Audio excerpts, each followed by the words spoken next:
My name is Courtney Davis, and I am the County Extension Agent for Family and Consumer Sciences with Texas A&M AgriLife Extension here in Denton County. Basically, my job is to do health and nutrition education in Denton County. And one of the projects that we have in Extension is the Dinner Tonight Healthy Cooking Schools. The Dinner Tonight program actually started about 8 years ago with a team of agents that decided they were going to put together a series of recipes. Every Monday, a new recipe would be put out on the website, and it was something that was easy to prepare. It was something that was super nutritious, and we have nutritional guidelines that they have to meet. It was something that was low cost and something that was very family friendly. Okay, so something that as a mom or as a college student or whoever, you could go home, whip up in about 30 minutes and have dinner for on the table. Okay, that evolved into cooking schools that are now being implemented throughout the state of Texas. We were approached by the AHEC office here on campus. Tom Knight is here representing AHEC. They moved to campus in September. Maria also is with AHEC.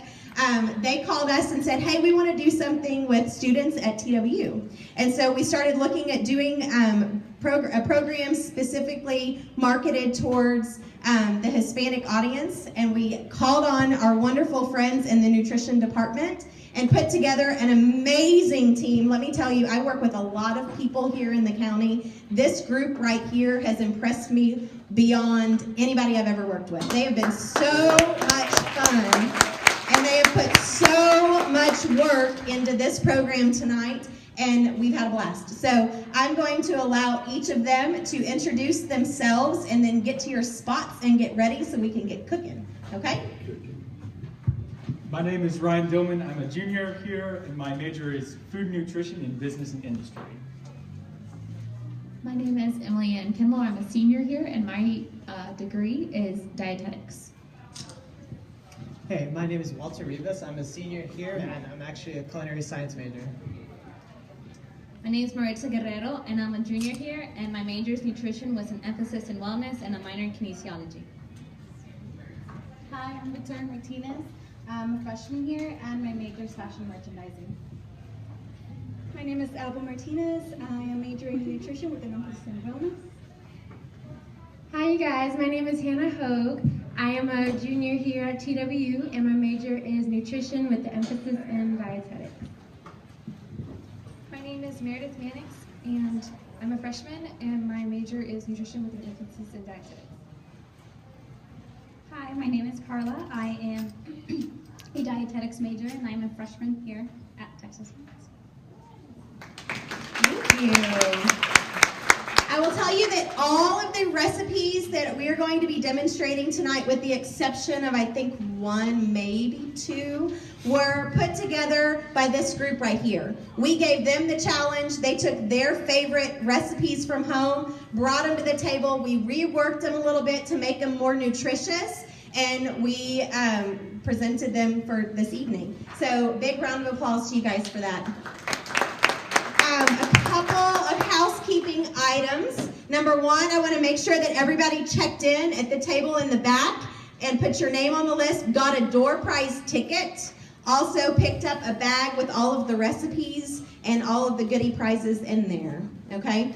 If you haven't done that, go ahead and do that, because we're going to give door prizes away throughout the evening. We're going to be giving away samples of some of our door prizes so that you guys can try the recipes. And then we also have a whole table full of door prizes that were provided by AHEC and also our Healthy South Texas Initiative. We have a specialist with our Healthy South Texas Initiative with us, Carissa Wilhelms, in the back of the room. She's here hoping to... Resident, interested in learning how to cook healthy Mexican dishes? Esta, Noche. Awesome. Come on down. Thank you. Great. Also with us, we have Brittany Coop. Brittany's the county extension agent in Dallas County. Natalie Robles, who is the extension assistant for the Better Living for Texans program here in Denton County. And then Paula Butler, who is my boss, the regional program leader for the East region with Texas A&M AgriLife Extension Service. So if you talk to her, only say good things this evening, okay? All right. right, we are going to get kicked off this evening, with Ryan, and Ryan is going to be demonstrating some recipes using beans. Okay, the first recipe I want to talk about tonight is actually crock pot beans. We're going to have kind of a theme of using beans in most of our recipes. A great thing about beans is they're really versatile. You can use them in almost any dish, and we'll talk about them some more this evening. For crock pot beans, it's a really easy recipe. All you do is you take a crock pot, of course, and you fill it with water. Usually it will tell you on the package how many cups of water. Cover them by at least 2 inches, and then you can set the beans on high for about 4 hours or on low for about 8 hours. So it's a really good recipe. You can leave it, go to class, come back at the end of the day, and you have a pot of beans ready. And it's great because you can eat as much as you can for that night and then refrigerate the rest for later on. And you can see tonight we're going to show you how you can reuse the beans. Okay, so the first recipe that Ryan's actually going to demonstrate is using some of those leftover crock pot beans. I made a pot of beans last night in my crock pot. They took about 8 hours. We didn't add any fat or bacon or anything to them. We kept the recipe pretty simple so that you could then go in and add the spices and season them up when we reuse them. When you go and eat Mexican food at a restaurant, what do? You get a dish and it comes with a side of what? Rice and beans. And those beans are cooked how? With lard. Refried beans are cooked with lard, which makes them super delicious. But it also makes them super fattening, okay? So Ryan's actually going to tell us a little bit about how you can make some refried style beans at home that are just as good, if not better. I don't like refried beans, but I like these, okay? They're a lot better, and they're better for you. So you've got what going on in this? Okay. Inside this pan, I have a teaspoon of butter and a teaspoon of olive oil. Olive oil is a really good thing to use. It's a lot healthier than most fat, and it cooks really well. So to this pan, after it's melted, we'll make sure everything's melted, I'm going to add 1 jalapeno. And I'm not going to cut it. The jalapeno is going to add some flavor to the beans, but we don't want too much of the spice. So what I'm going to do is I'm just going to brown the jalapeno until it's brown a little ways on each side. Wanted a little more heat, Ryan? Could you chop up the pepper? Yes, you could chop up the pepper, or you can actually use other peppers. We're using a jalapeno because it's the least spicy, but you can use serranos, and there's all sorts of others, just depending on the heat level of what you like and what your dinner guests will like. And one thing with peppers too is the longer you cook them, the hotter they get. Okay, so if you keep them in there for a while, or even if you have leftovers and you put them in the refrigerator, the next day they're going to be a little bit more spicy. Okay, so know that instead of going home and learning that the hard way, which is how I learned that, okay? So leaving the seeds in, if you wanted to chop it up and leave the pepper in there, you could, would add some spice. Also, leaving the seeds in would add some extra spice, and then cooking them a little bit longer would add some more heat to the pan as well. Okay, so we've got our pepper, it's getting pretty brown, and then you're gonna add what to the pan? So right here, I've got 15 ounces of beans, and what's good about that is you can actually use a can of beans. But you want to make sure that you use a low sodium bean, and you also want to rinse off the beans after you pull it out of the can. We kind of want to cut sodium, or at least a good chunk of sodium, out of our diet. It's just a little healthier, and so you should always try to get the low sodium. And if the non-low sodium ones are on sale, get those, rinse them off. Drain them really good, rinse them really good, and you'll be actually washing away a lot of that added salt to the recipe. Okay. Also with the beans, I'm adding 1/4 cup of chicken stock or vegetable stock, depending on what you have. And once again, we're using a low sodium. And that's going to add a lot more flavor to the recipe. Now what's nice about this is after you've made your crock pot beans, the next day you can actually use the cold beans in this recipe, which I'm actually using cold beans to make this refried beans. So once again, beans are really versatile. Also with beans, they're a really good source of protein and carbohydrates and fiber.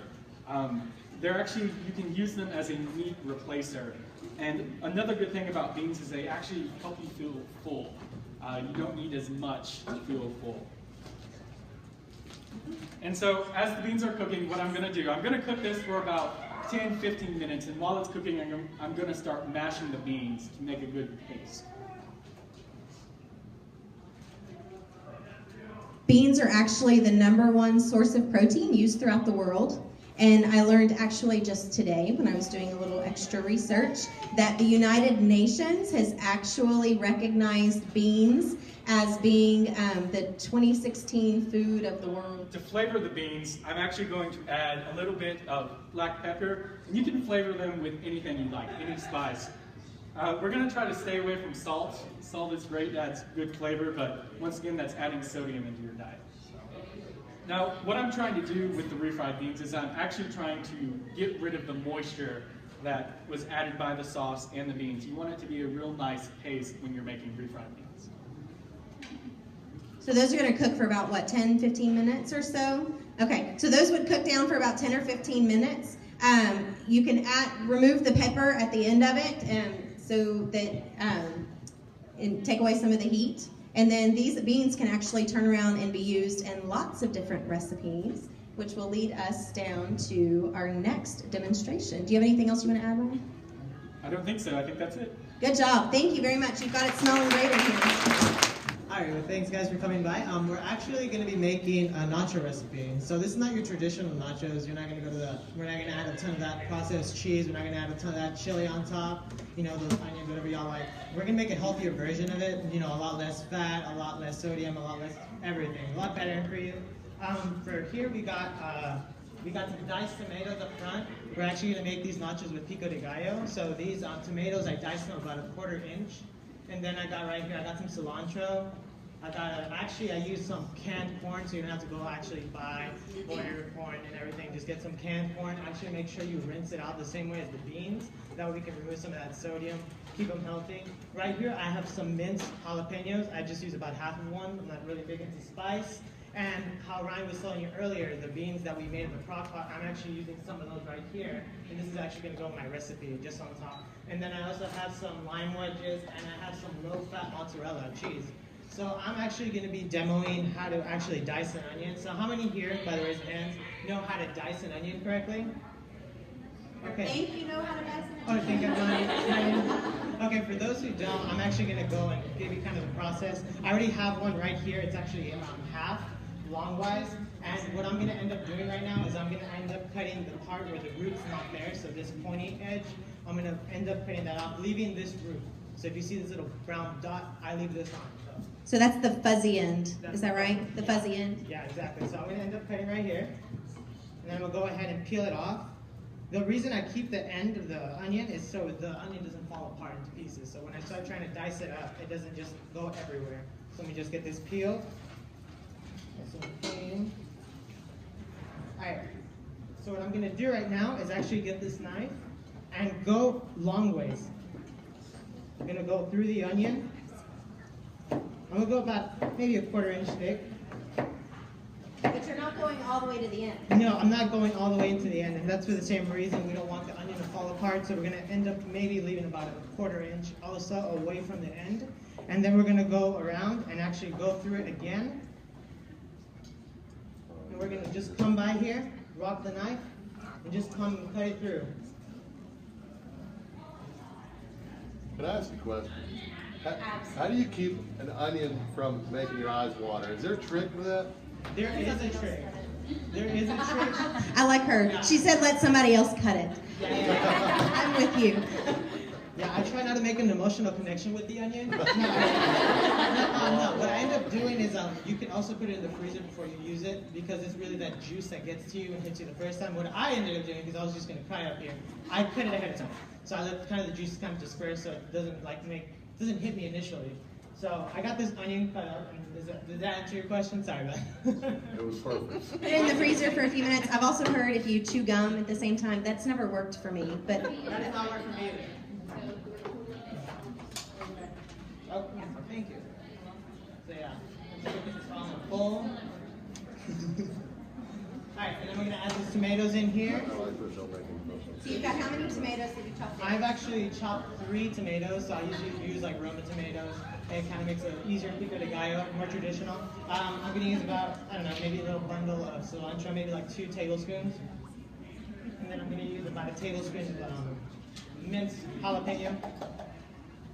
And again, if you leave the seeds in, it'll add some extra heat. Yes, it will. So if you like the extra heat, you can go ahead and leave the seeds in. I honestly not into heat, so I just stick them.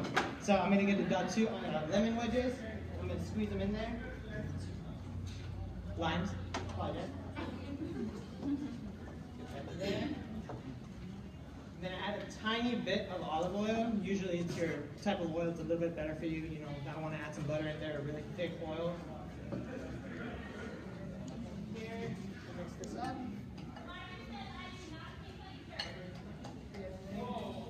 Look at all those colors. Yeah, let me top a little bit with a little bit of pepper, kind of what Brian did, just add a little bit of flavor.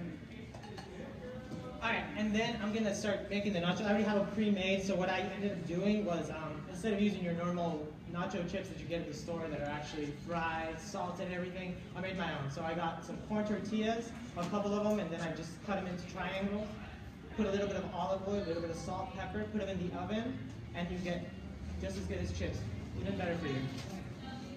You could even use some olive oil cooking spray and just a little bit of salt and pepper on them, and it works out perfect. Yeah. So let me just garnish this up. Get rid of the pico we just made. That's beautiful. Awesome. Let's get some of that corn too, just to get that flavor.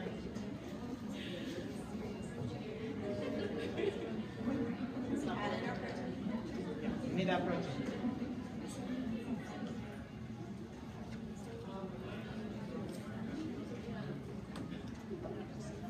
And just for a little garnish, I don't know, you don't have to do this, just a few limes.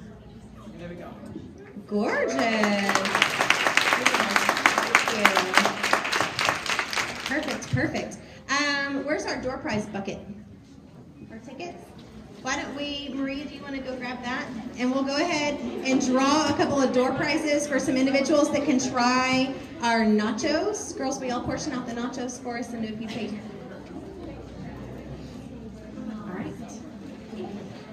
Did everybody get a ticket? Everybody has a ticket. We've got everybody's tickets in here. Okay, shake them up. Let's go.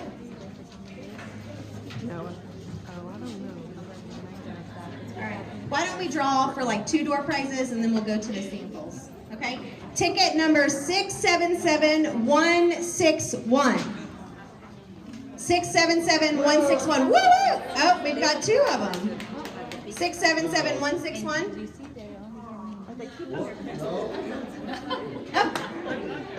Okay, we've got a winner right here. Where'd she go with the door? There she is, right over here. A cutting board. Yay.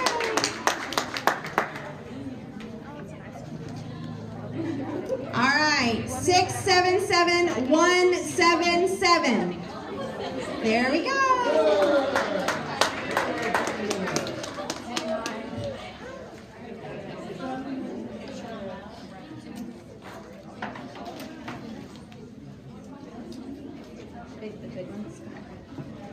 Okay, guys, I'll take a minute while we're preparing for the next dish. My name is Tom Knight. I'm director of the Area Health Education Center. We moved to TWU here in September. I have a great staff. We're in the Human Development Building in room B008. What the heck is AHEC, right? You're looking at me like, what is AHEC? I also want to introduce again Maria Lira, who's amazing, one of my staff members. She's been with AHEC for 5 years now, is that right? 3 going on 4. 3 going on 4. Just seems like yesterday. So anyway, what we do is we help students get into health career professions, health careers or professions. So we thought this would be a good event for TWU to introduce you to the nutrition department. It's one of the great departments here. If you're interested in a health care career and you're not sure which one, you can come talk to us. You don't need an appointment, although it is advised. Stop in. We have health career assessment tools. We have health career exploration tools. And when you, after you do some exploration, we can set you up with a job shadow. You may think, I want to be a nurse. And then we may send you out with a nurse one day and you may come back and say, oh heck no, I don't want to do it. So that's part of what we try and do is let you figure out what you want to do before you buy that degree, okay? And that's my ad for AHEC. Yay! Yeah. Perfect. Thank you. Okay, you girls ready?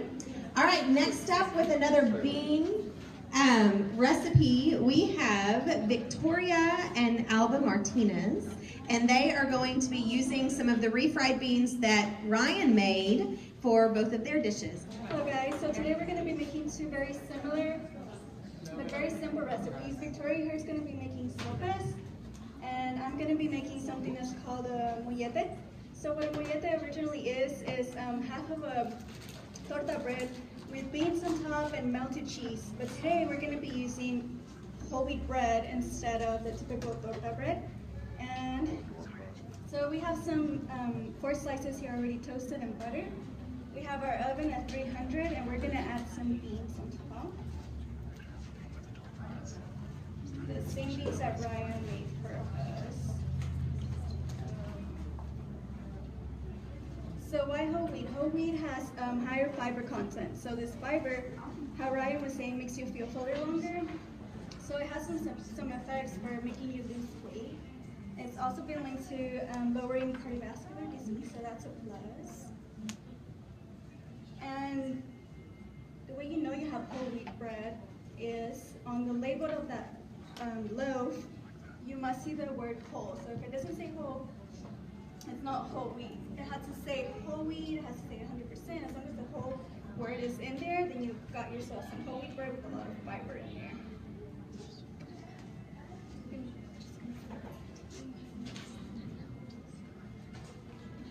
So we got the beans just like that, and then we're gonna put some cheese on top.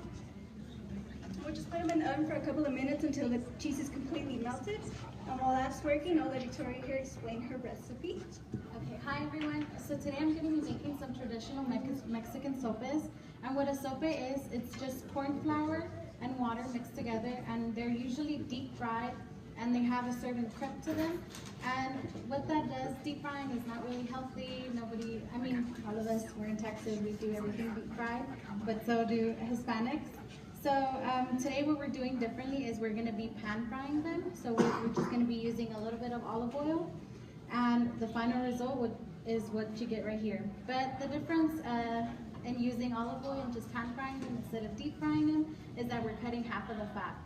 So with that, you're going to get your masa ready, and right here I just have 2.5 cups of corn flour, and we're using the yellow corn. But there's also the white version, but today we're using yellow corn. So we're gonna form some golf-sized balls, and you just wanna pat this. You can make it as big or as small as you want. So you pat them until you get this shape, and then with that, you'll just drop them in your hot skillet with a little bit of olive oil, and for them to cook. And what you finally get, it's this right here, and they're ready for toppings. So with that, I want to top them with the same beans that Ryan made for us. And right here I have 2 different sizes. I have these little small versions, and then I have the bigger size, because I was saying, like, maybe you could use these for an appetizer. I don't know, maybe I like to, dinner parties, or maybe now y'all are in college. Well, we all are. So, and then the bigger version as an entree.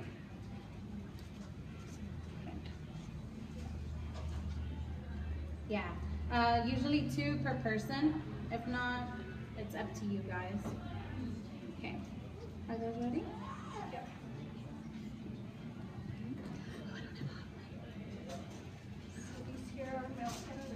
Just going to top it off with the same ingredients. So we're going to use pico de gallo. We can use the pico de gallo, some more cheese, some avocado, some cabbage, romaine lettuce, any type of toppings that you guys like.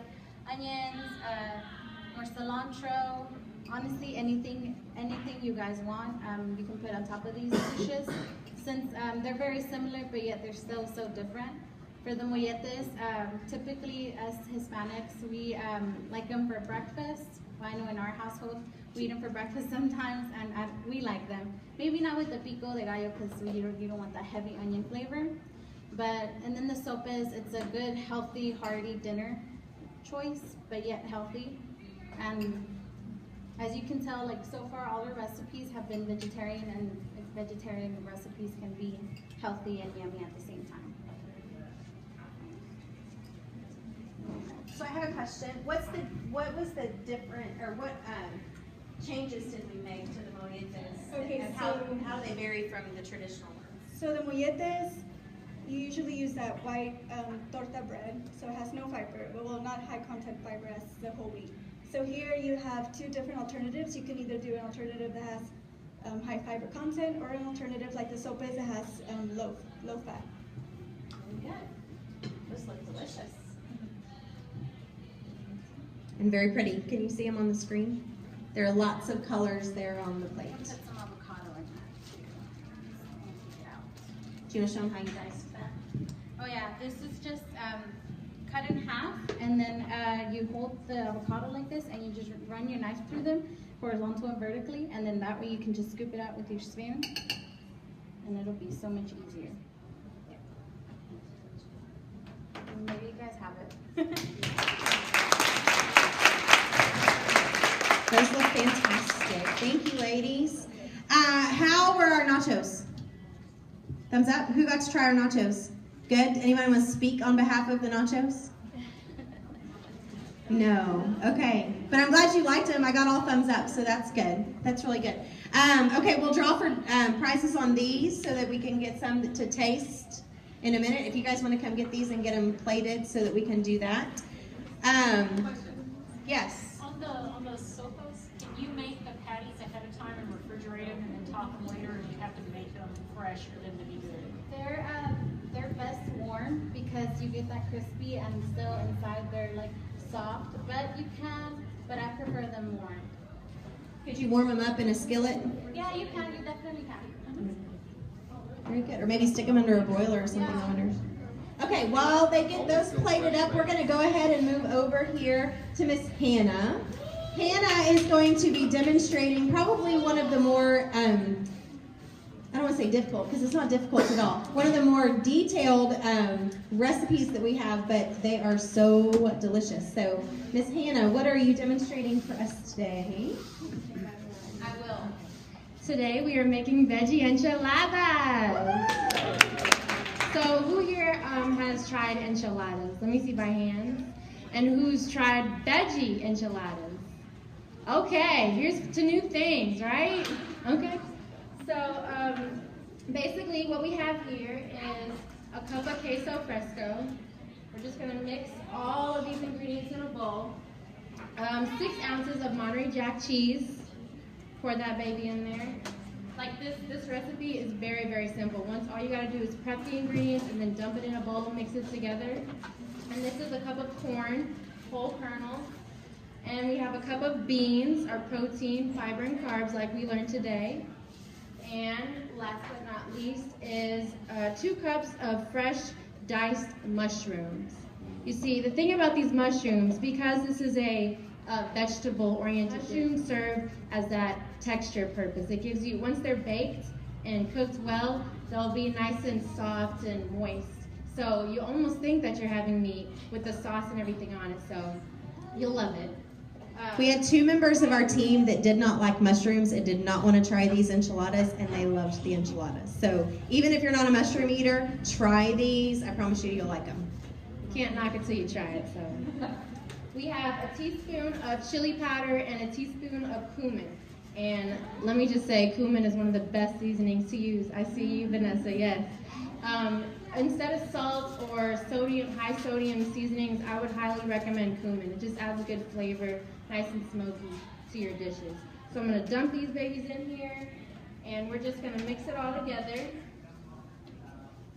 Now this would be a great opportunity for you to kind of be your own chef at home. If you don't like mushrooms and want to substitute with something else, you can do that. Emily Ann, you've made these quite a bit at home. I know you've done some variations. Yeah, I mean, just pick out your favorite vegetables, whatever you like, you can literally put in here and it'll be great. So anything, bell peppers. Yeah. What are some of your Butternut squash and zucchini are great in these. Spinach is great. And if you wanted to, if you had to have meat, you could easily add some diced chicken in it and it'd still be very nutritious, okay? So we're not knocking meat necessarily. We're just kind of focusing on beans this evening. And we also want to put a huge focus on vegetables. Can someone in the room please tell me why we should love vegetables? Anybody? Fiber? Fiber and okay. vegetables. Have we all heard eat our rainbow? Why do we need to eat the rainbow? Different nutrients in the different colors. Exactly. Color your plate. Make it nice and pretty. The more colors, the more nutrients and vitamins and minerals. Exactly. So, how much of your plate should be made up of fruits and vegetables every meal? Half of your plate. And the more color variation you can add to that plate, the better. So what we're gonna do next is start. What we're doing next is now we're gonna put the delicious mixture into our corn tortillas. And what I did with the tortillas to prep them for this step is I took a nice big stack and I got a moist paper towel and I folded it around them, put them in the microwave for about a minute, and it makes them very pliable, just easy to bend around so they don't break. So that's what we need in order to make our enchiladas. And now I'm going to scoop just a little bit of our mixture into the enchilada. And here we go. Once I've scooped them up, I'm going to wrap them. And it's really, really easy. Just get your fingers in there. Don't be scared to get dirty. Throw them in the pan. Typically, all you have to use is just a standardized baking dish. Use some spray, just a little bit of cooking spray, and then your enchiladas will be all set. So back onto the subject of vegetables, I really want to hit on fiber. Who would like to tell me why fiber is important? Let me hear from the back. Why fiber, y'all? Yeah, go ahead. Very good. Keeps your system flowing. Keep that flow going, right? Keep it going. Keeps you regular. Keeps you full. Heard you say that. So if you eat a breakfast that has some protein and some fiber, it's a great way to keep you full. Right. You don't want to be having crashes throughout the day. You want to be satisfied throughout your day so you have energy and you can be productive. That's what fiber does for you. Fiber loves you. Okay?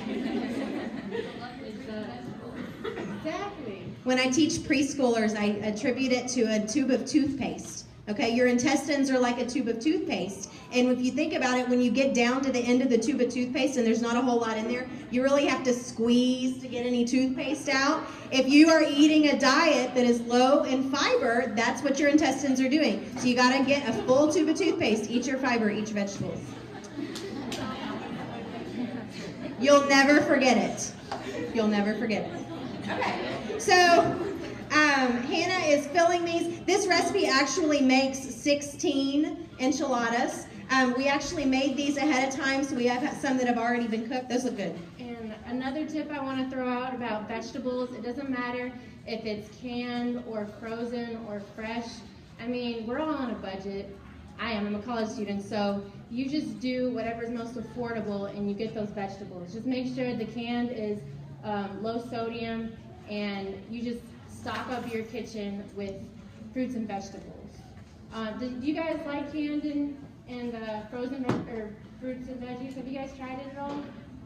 I recommend it. The frozen fruits can go really good in smoothies because they're already iced and everything. You just throw those babies in there. Put your vegetables, put some spinach in or kale in your smoothies. Just keep it up, keep it going. So when you buy canned goods, you want to make sure vegetables that there's no salt added or low sodium versions. With your fruits, you want to make sure they're low sugar versions or that they're canned in their own juice, 100% juice, or in a light syrup, preferably no syrup, okay? And then with your frozen stuff too, you want to make sure it's frozen without any added sugars. And last but not least, all we have to do is pour the yummy sauce over our enchiladas. And by the way, this sauce is made from scratch. It's very, very easy. I'll tell you guys what's in it. We have a little bit of olive oil, some ground cumin, a little bit of whole wheat flour, 1/4 cup of that, and 1/4 cup of tomato paste, and 2 cups of vegetable broth, low sodium, and 1/4 cup of water. And all that was done over stovetop just for about 15 minutes to get it thickened. And so now with this sauce, we're pouring it over our enchiladas, so that way they are prepped and ready to go into the oven and bake for about 30 to 40 minutes. And that's about it. So those are enchiladas. Do y'all want to see the finished version of our enchiladas? So you put them in the oven, you pull them out, and there they are.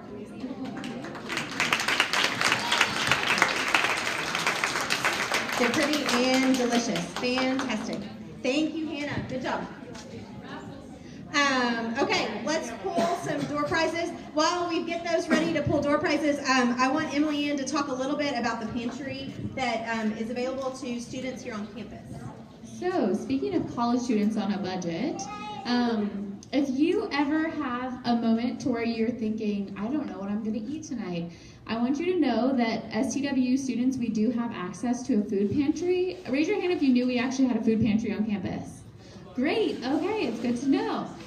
So it's located in Old Main. For those of you that don't know, it's on the second floor. It's in the social work department area. So anytime the Old Main is open, the food pantry is available to you to come in and take what you need, whatever is there that you can use to feed yourself, no questions asked. And also this year we've also started a green pantry, so sometimes the refrigerator in that area will have fruits and vegetables in it for our students. So it's really amazing, and if you don't know about it, now you know, and please share it with friends. If you ever hear someone, I don't know what I'm going to eat tonight. I know we're all on a budget and we all have those moments, so know that you do have nutrition accessible to you. All right, guys?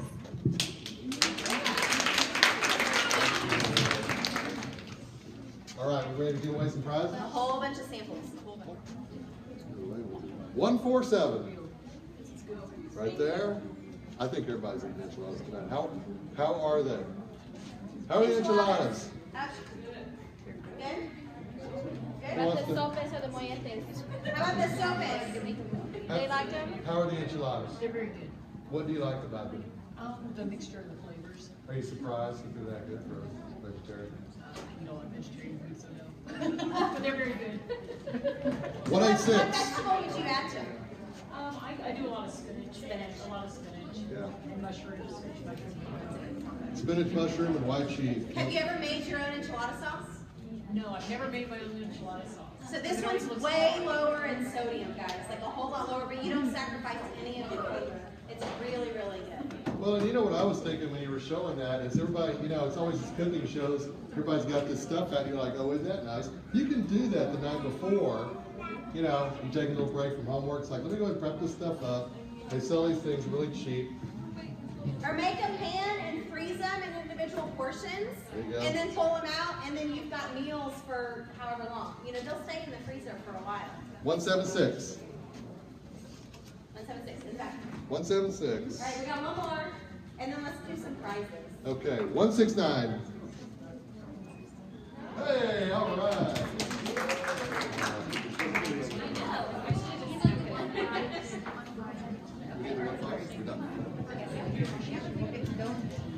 Okay, so we have had a pretty common theme. Did everybody get to try one of our muffins that our Vannas in the back were handing out?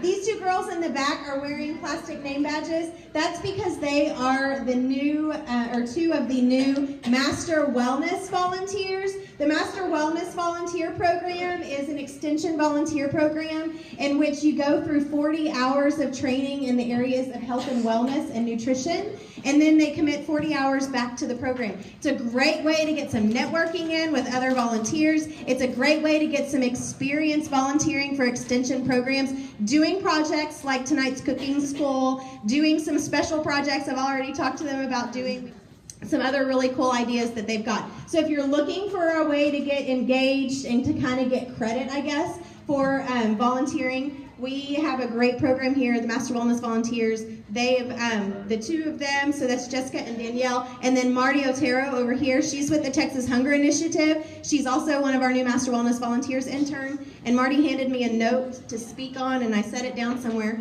but she wanted me to remind everybody about the mobile food pantry. The mobile food pantry is the second Saturday of every month in the parking lot up at Denton Bible Church, or where Serve Denton is. You get fresh produce the second Saturday of every month. So if you're ever this Saturday is one of the Saturdays. You just show up. You have to fill out a short little postcard, I think, and then they load your car with fresh produce. So it's a great way to get fruits and vegetables for free. So. In the parking lot of Serve Denton, it's the parking lot where the mill is? where the mill is at Right Nottingham and University. Yes.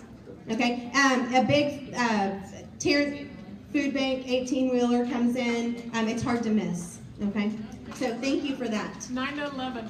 9 to 11. Thank you. That's important. Okay, our next recipe. When we started talking about doing some Hispanic-friendly recipes, one of the things that I actually requested was a recipe with cactus. How many in this room have? If you raise your hand if you've ever eaten cactus.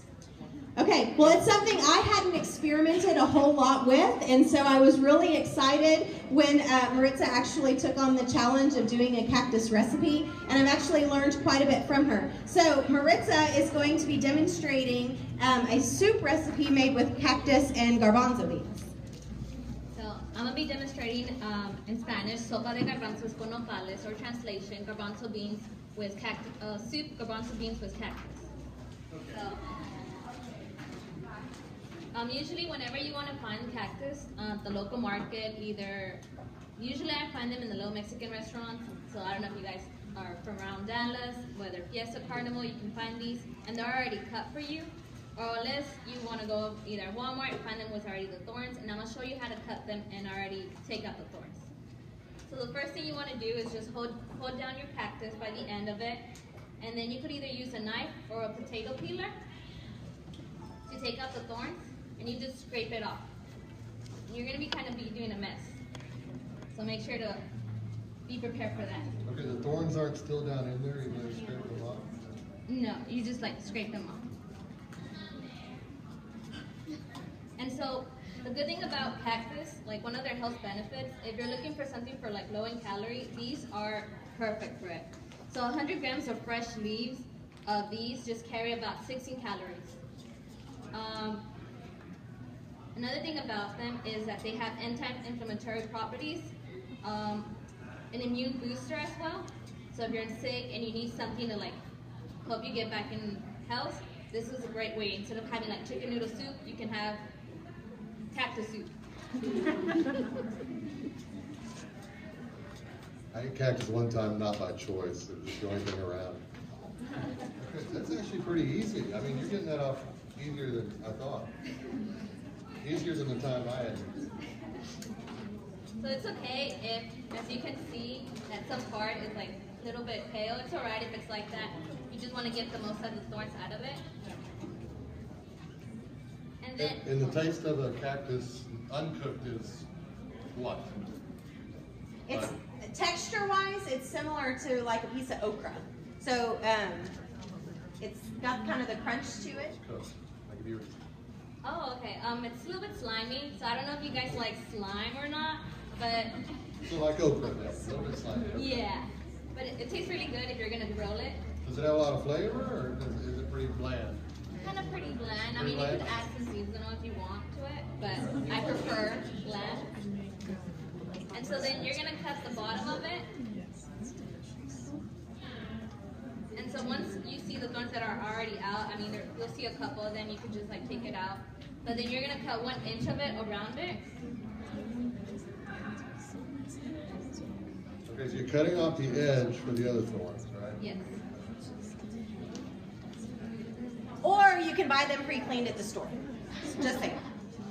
I think when it's in season more, you'll see it a lot. It's starting to get more. So whenever it's eat the season, because it's usually cheaper, right? So whenever you see it, pick it up, try it. And so this is how it kind of looks. I mean, it all depends on how you cut it as well. Mine's a little bit rectangle right now at the moment. That's pretty good. That's pretty good. It's still easy. Much better than it did. And so, to get ready for the soup, I have 3 cups of water. I already have it simmered down, but I'm going to kind of put it on medium-high for at the moment. And then I like to add some vegetables, so I already have pre-made some onions, bell pepper, and chile. I added jalapeno, but it's up to your taste, if you like it spicy or not. I also have cilantro that I'll be adding. I know a couple people don't like cilantro, so you don't have to add it, but it adds a lot of flavor, in my opinion. We also have tomato, and then I added a bit of olive oil, which was about a half, oh no wait, sorry. Just a dash of it, 1 tablespoon of it. And then, so I'm gonna add them in. Well, that looks good there. That's the good stuff. That's what you smelled coming in when you came in. is those onions and bell peppers cooking.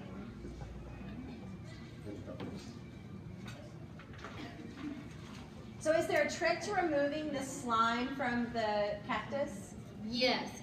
So there are 2 ways that I've heard about how to take out the slime.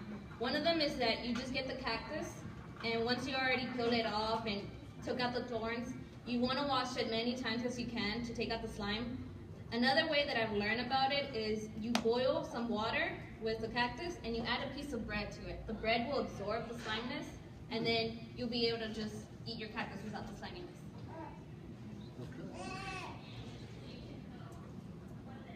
And so I would just let this simmer. Okay, there's the tomatoes and the.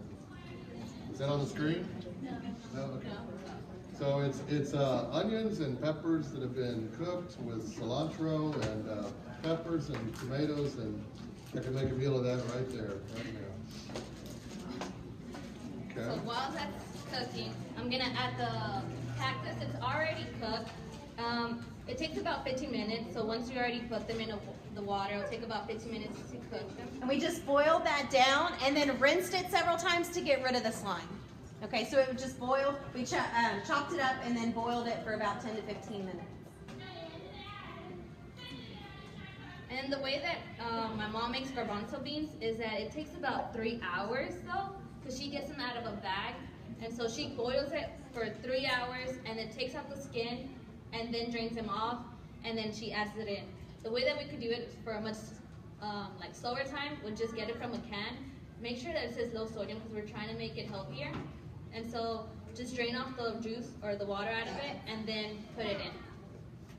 Or you could use pinto beans that you made in the crock pot ahead of time. Or you can do garbanzo beans in a crock pot. Or you can do garbanzos. You can do any meat in the crock pot. Garbanzos are also known as chickpeas, and that's what people, if you eat hummus, how many of you ever tried hummus? All that is ground chickpeas, okay? So don't get confused if you're looking for garbanzo beans at the store and can't find them. Sometimes they're labeled as chickpeas. Same thing. Same thing. So a pretty cool history about the cactus is that a wandering tribe of like Mexican people, they were outcasted from other nations, so they were looking for a place to live, and they believed from their God that their God will show them a sign about an eagle that was on top of a cactus. That's where they would have their home. And so when they actually did see this sign, it turned out to be in a swampy island. So what they did, they invented this system to take out all that water, all the swampy water out, and then that's where they built their home. And that's the city of Tenochtitlan. I don't know if I'm butchering the name. Sorry, you guys. Tenochtitlan. And this was in 1325. So. And isn't that where like the symbols on the Mexican flag come from? Yes. Yeah. Pretty cool. Pretty cool. I'm gonna let it boil for about 15 minutes, and we're cooking for 15 minutes, and it should be already good. It looks good. Smells good. While we're waiting on that, Walter's gonna talk just a little bit. We worked with the nutrition program here at TWU to provide this program for you guys tonight. Walter is actually a graduate of the new culinary program here on campus, and so they asked that he be able to speak on behalf of the culinary program. So tell us about it. Sure. All right, how many of y'all are already in nutrition by chance? How many of you nutrition majors? Okay, we got a couple. Okay, great. Okay, awesome.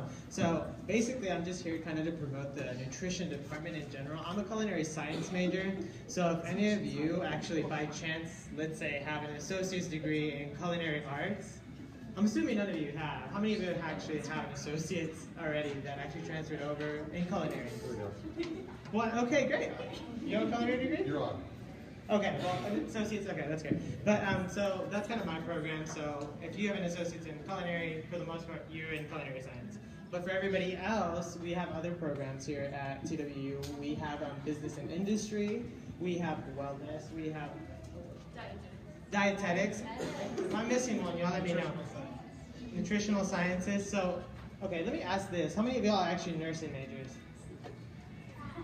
Oh, that's extremely surprising. Usually I have way more than that. Okay, so if y'all, by chance are like kind of in the tossing it in the air, don't really know what y'all want to do, and are kind of debating on like a major you want to get into, nutrition's a really good option, especially since it's one of those fields where it always involves food, and food is one of those things that is always out there. Food is it's one not of a those technology that's going away. Yeah, exactly. I mean, food, you always need it. Food always has an industry out for you. There's something for everybody out there, whether it be cooking, whether it be planning diets for patients, whether it be for athletes. You could also be planning diets for athletes, working in different departments around the world. So if y'all are interested, please let me know. I'm going to let Emily and Ann go a little bit more in detail on the diegetic side. I kind of am more of a culinary student, so I kind of know anything about culinary. I know a little bit of business industry. So if y'all come to me and y'all want more information, feel free. So I'm going to let Emily and Ann speak. So most of us are students at TWU in the room, correct? How many of you have already declared your major and you know what you're doing? We have that. So we have some people in the room that you're students and you're not sure what you want to do. So we're just kind of introducing that we do have a great nutrition department here. I am a dietetics student, so you say dietetics, what on earth am I talking about? What I am trying to become is a registered dietitian nutritionist, and what that will enable me to do is counsel patients and people with my knowledge of human metabolism that I've acquired at this great university to give them insight on wanting to change their diet, because I actually have the knowledge that I'm able to understand different states of disease or just weight loss in general and how you can do it safely and the amount of nutrients that you actually need to survive. So yes, I actually, registered dietitians have the knowledge that you might hear different posts everywhere, the media, they get a hold of one study and they want to tell you, this is the new diet for you. Well, the truth is, in all of my studies, what I've learned at this great university is that there is no one diet for everyone. So we really study metabolism, and we know different disease states, and it's just a great thing. If you are very interested in human biology and science, consider dietetics. So that's what dietetics means. It's giving you the foundation to where you can become a registered dietitian, or even a diet technician registered. So there's great healthcare opportunities, community opportunities with that degree. Thank you. Good job. Okay, so we've got this boiling. We're going to move over here to our last demonstration for the evening. Carla is going to make a wonderful dish of some uniquely put together, I'm all tangled, I'm sorry, Carla, I'm trying to get to you. Of a group of foods that I wouldn't necessarily think to put together, but they merge beautifully. They're very colorful and they're very, very tasty. So, okay. Hi everyone. This is a refreshing and spicy mango salad. So we're picking up the heat without actually using a stove. My friend Shiraz in the back has actually tried this. Tell us what you think. Amazing. Yeah, it's eccentric. It's very different and uniquely delicious. So the first thing we're gonna do is cut up a mango. A lot of people think that mangoes are ripe when they see that they're reddish, green, but that's not necessarily true. And so to cut a mango, because there's a huge seed in the middle, you're gonna leave about a quarter of an inch. Yeah, and then you're just gonna slice through the mango. How many have had mangoes in this room and think they're delicious? Yes. Okay, and then once you've done that, you just score it, and I like to call it a hedgehog because after I'm done with that,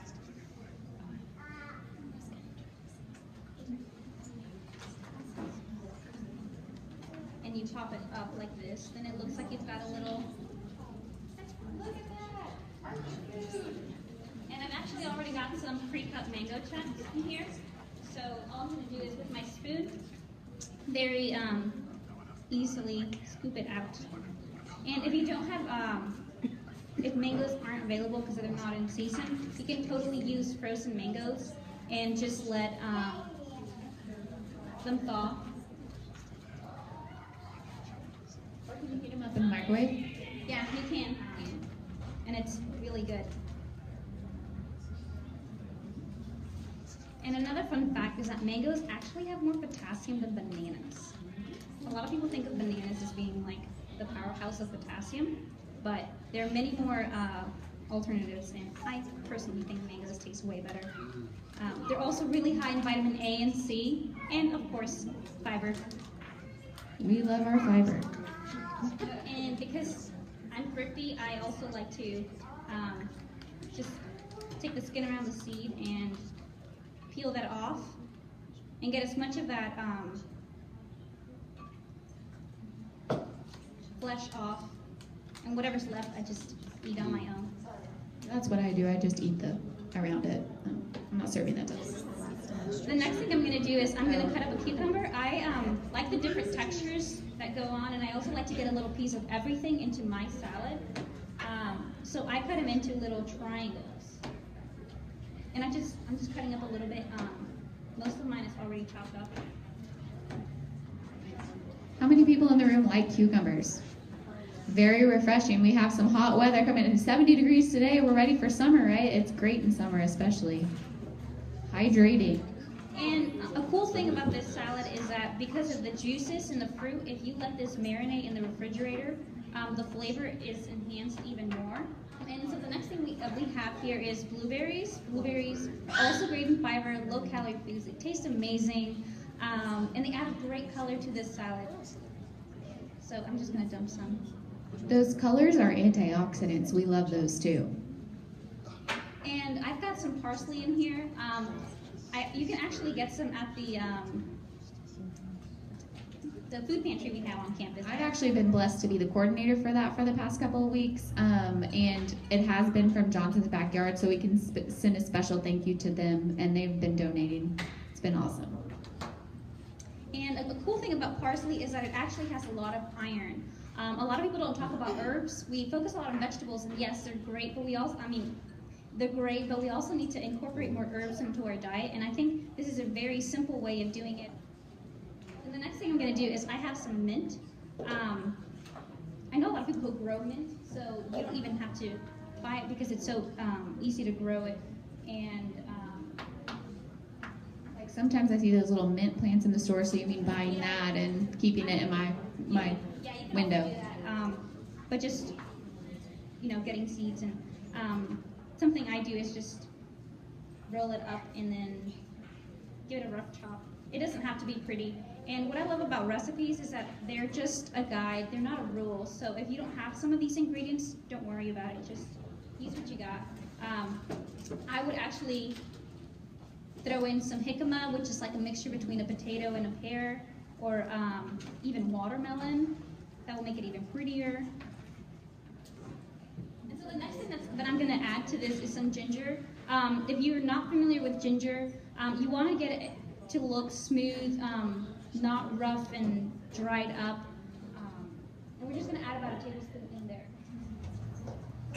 So you're talking about with herbs all the health benefits, but that's given us a lot of flavor, right? So with our salt and our sugar, that's helping, right? Yeah, definitely. You don't need salt, and you don't need, I personally don't like to eat anything that's sweetened with fake sugars or just sugar in general. I like to use fruit as my replacer, and to me this fruit salad is great because it was a replacer for something I loved growing up, and it was fruit with a bunch of chili sauces and sugary syrups that I love because nobody ever ate just fruit like as it was. So yeah, and the next thing I'm going to do is I'm going to just squeeze some lime juice into the salad.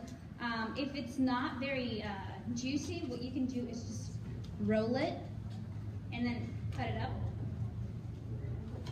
and then squeeze some juice. Sometimes I actually put it in the microwave for like a few seconds to get even more juice out of it. And if you have a zester or a microplane, then you can use the lime zest to get some more flavor out of it. I know a lot of college students like coffee, but I think this is like the best caffeine-free option for a pick-me-up or just to give you energy because it's so awakening and refreshing. Now I'm going to add some of that ginger I just talked about because it's refreshing. It's actually also an anti-inflammatory. And we're just going to throw that in there as well. And the next thing I'm going to add is a clove of garlic. If you don't use garlic and you just don't know how to cut it or you don't like it because it's messy, what you can do is get your clove, smash it with your knife, and then that makes it really easy to chop it up. I'm just going to throw that in there as well. You smell it? Okay, and the next thing I'm going to do is add 1 jalapeno. I really like spicy foods, so I don't take the seeds out, but I will do that because otherwise you could die. So I cut a heat. Not literally. Yeah. Like my mouth's on fire, I'm gonna die. I mean, the smell alone is just very spicy. So I cut my serrano pepper lengthwise, and I'm just gonna dice it so you get some in every bite.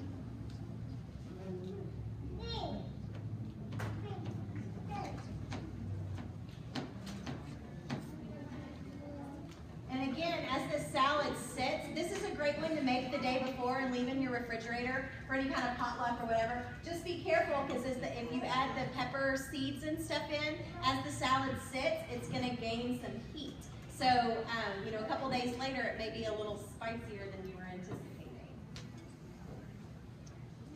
You're probably thinking that this is very green to be a fruit salad, but it's just how refreshing and juicy it is. Like, it just takes you to another level. The last ingredient is cayenne pepper. It really heightens the spice, so you can leave it out. Should I add it to the entire thing or certain? Okay. It does add a little. How many people like spicy in the room? Woo! How many people use cayenne? And actually, if this gets a little too spicy for you, adding just a pinch of salt will help, or simply adding in more fruit. Add a little sweetness to the counter. Yeah. Or just take it as it is. We actually probably have enough of this to give everybody a little bit of a sample. So good job, Carla. That is gorgeous. Okay, so we've kind of had a little bit of a recurring theme going tonight. How many of you guys got a chance to try the muffins? What do you think of our muffins? Good. Anybody guess the secret ingredient in your muffins? How many of you did y'all cheat and read the recipe? Yes. Yeah, okay. There were pinto beans in there. 2 cups of mashed pinto beans in the muffins. Would you have known that had you not looked at the recipe? No, you probably wouldn't. Okay, so we have more muffins if you guys want some. These 2 girls are coming around with pudding samples. It's a chocolate pudding made with avocados. It's very good. It tastes almost like dark chocolate. We sprinkled some orange zest on top. The group, when we tested all of our recipes, was dipping the muffins in the chocolate pudding. I'm not necessarily going to recommend that, but they seem to like that combination. Think it's kind of different. We're going to pull for a couple more door prizes, but before you guys take off, in your bags are some surveys. It's front and back. If you guys would please complete that survey before you leave and leave it at the back table, we would greatly appreciate it. We feed off of your evaluation, so be honest. You're not going to hurt feelings. We want to know what your true thoughts and feelings were about tonight. If you have any constructive criticism, we're hoping to kind of make this or set a standard and kind of take this program somewhere else. Also in your beans, you've got spatulas. Some of you may have some measuring spoons. We ran out of those, I hope. And then we also, Benito's actually donated the bags of chips for you guys. So there are like 4 or 5 different flavors floating around. So I hope you guys enjoy those. All right, door prizes. Are we ready? We've got a bunch to give away. There should be a pin in all of your bags. Is there? 168, number 168, woo-hoo! All of the tickets have been put back in, correct? Okay, everybody's ticket is in the box, even if you want a sample earlier. Okay. 194, 194. Oh, they missed out. 194, going once, going twice. 191. 191. Yay! All right, keep on going. We got a bunch of prizes to give away, some big ones. 164. I think you may need to stir the pot a little bit. I'm just kidding. I'm kidding. 677. 162. 162. Up here, front table. 158. 158. 152. 152. There we go. Just start a passing.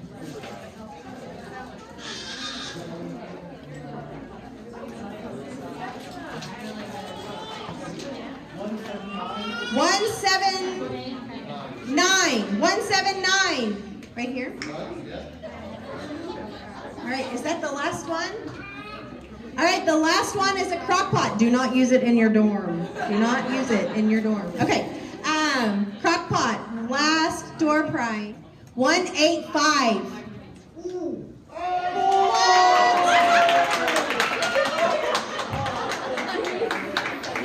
Most of the door prizes tonight were actually donated by the AHEC program, so thank you guys for the door prizes. I want to give another round of applause, please, to the team tonight. You guys don't realize we had weekly meetings for like the last 3 months planning for tonight. So thank y'all so much for all of your hard work. I'm going to miss y'all. I don't know if y'all probably are ready to get rid of me, but I'm going to miss you guys. To everybody that helped make tonight possible, all of the volunteers that helped with passing things out, and everybody that came out tonight, thank you. I'm supposed to tell you about my group. Texas A&M AgriLife Extension Service. We are based out of the A&M system, so we, exactly, whoop. So I'm actually a graduate of Texas A&M University. We are based out of A&M, but we serve every single county in the state of Texas. Our job is to take research-based information to the communities. Our office actually has several agents. We have an Ag and Natural Resources agent. We have a horticulture agent. We have a 4-H agent. We have a viticulture specialist.